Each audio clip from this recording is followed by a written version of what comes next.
Drop the ball, Tiffany Dufu. Working mothers everywhere face a dilemma. While wanting to pursue a successful career, they also feel responsible for keeping the household running smoothly and for making sure that their partners and families are happy. Such emotional stress is felt much less, if at all, by working fathers. Tiffany Dufu found herself in a similar untenable position, wanting to do it all, yet not being able to manage everything. Eventually, she found a way of getting her husband to share in the daily workload. So get ready to learn how to get an equality-based partnership. Working mothers. Dufu had been brought up to believe that she could do it all, so even though she knew many women were struggling to successfully balance work and home life, she believed that she would be different. 6 months after giving birth to her first son, Dufu started a new job. She loved her work of helping and empowering other women and girls, and therefore felt excited to return to work. Unlike many others, she did not find it difficult to leave her infant son behind on her first day at work. Since both she and her husband Kojo were working, they could afford an excellent caregiver for their child, and Dufu had negotiated a private room at her work so she could pump breast milk throughout the workday. 6 hours into her first day at work, Dufu's illusion of being the perfect mother, career woman, and housewife at the same time painfully collapsed. In the flurry of getting adjusted to her work, she'd forgotten to pump her milk, and it had soaked through her t-shirt onto her suit jacket. Her breasts were extremely swollen and painful, and the negotiated private room was actually a toilet stall. At the end of the first day, completely exhausted, Dufu heard her husband come home, kicking off his shoes and leaving them in the hallway, and head to the fridge to eat the dinner she'd prepared for him, leaving his dirty dishes in the sink and then relaxing on the couch. This was when the realization hit her. Even though they were both on the same road, somehow her husband could avoid the crash because he intuitively relied on his wife to do all the work. Trying to do it all.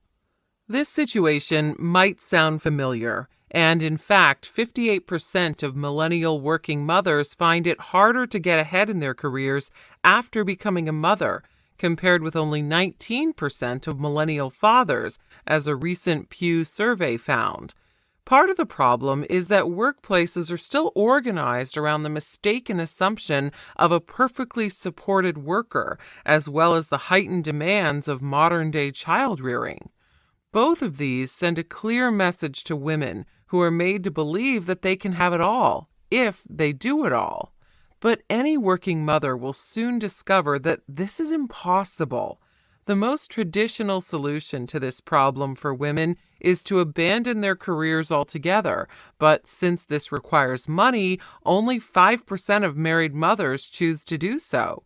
Indeed, in 40% of U.S. households with children under age 18, mothers are the sole or primary breadwinners.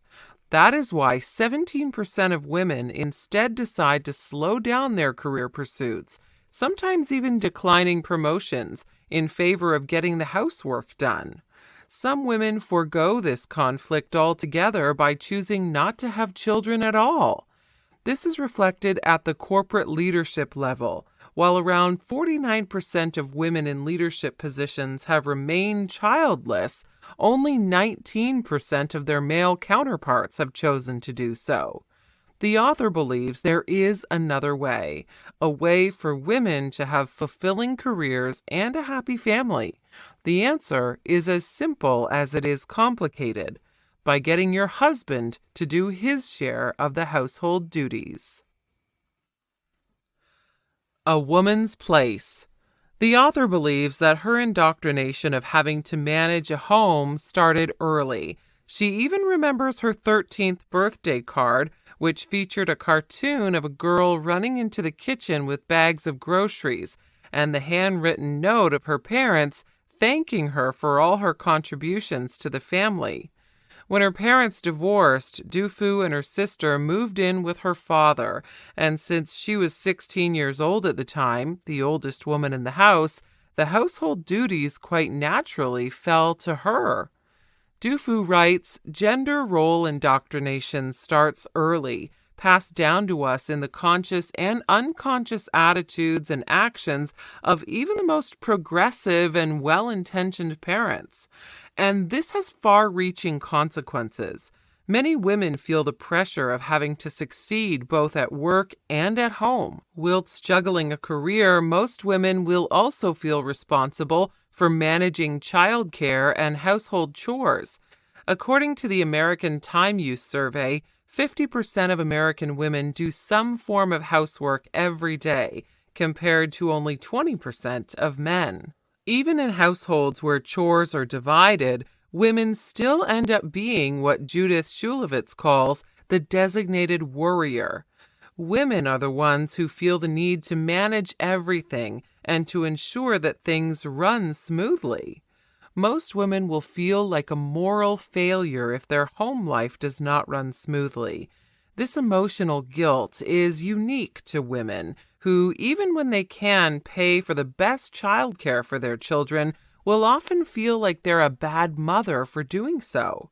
Men in the same position, on the other hand, see themselves as economic providers, a feeling unaccompanied by emotional guilt. Turning point. The author experienced similar feelings of overwhelm and guilt with all her work, but found herself unable to ask her husband for help. Instead, she tried to get everything done by herself. One day, the emotional strain simply became too much. After a busy day at work, worrying about a large upcoming project, she returned home to a screaming toddler while her husband was watching a baseball game on TV and calmly asked her what she would cook for dinner. That's when Dufu snapped. She yelled at her husband, "You tell me," and then stormed off into their bedroom, slammed the door, and collapsed crying on the bed. That evening marked a turning point for her. She finally asked for help and realized to get where she wanted to be, she would first have to figure out what mattered to her most. According to psychologist Dr. Ayala Malik-Pines, the root cause of burnout is not having too much to do, but feeling that whatever you do does not align with who you truly are. To figure out what mattered the most to her, the author turned to two techniques. The first was a funeral visualization. She imagined 3 of her closest friends and associates eulogizing her life to get clear on what she wanted to be remembered for. She also decided to ask people around her, "Tell me about a time when you experienced me at my best." Asking this question will tell you which of your strengths and qualities have the most impact on others. The answers for Dufu were surprising at times and led her to relearn to listen to her intuition. Eventually, she figured out which 3 things were the most important for her: loving her husband, raising her son to become a conscious global citizen, and advancing women and girls. Go ahead, drop the ball.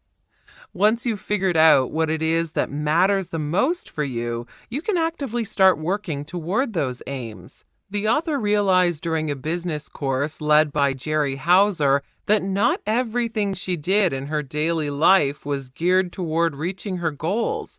In business, there is the law of comparative advantage. Rather than focusing on the areas you're best at, you should focus your efforts on those areas that bring the most value to you and those around you. Dufu realized that she could apply this principle to her home life as well. In order to raise a conscious global citizen, for example, it was not exactly conducive to plan out her son's summer clothes. Instead, she should probably focus her time on reading her son a book every night.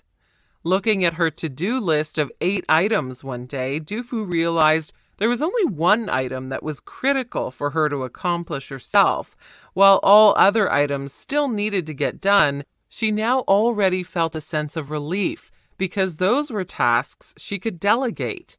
Some items, such as marinate chicken, were even superfluous, so she decided to get rid of these chores altogether.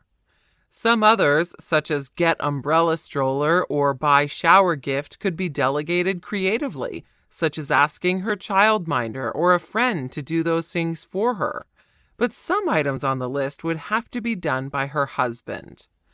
Given how in most relationships the housework intuitively falls to the woman, the delegation of tasks can seem like a daunting prospect, especially when it means upending gender stereotypes. Dufu believes the key to getting your partner to help is to delegate with joy. Instead of approaching this as a transactional experience, like getting paid for a job, you should try to make this relational. Show your partner how his helping you will fulfill a higher purpose. That was what Dufu did. Knowing that her husband was proud of all her achievements, she told him that in order for her to fulfill her purpose, she would need a little more help around the home. The 4 go-tos.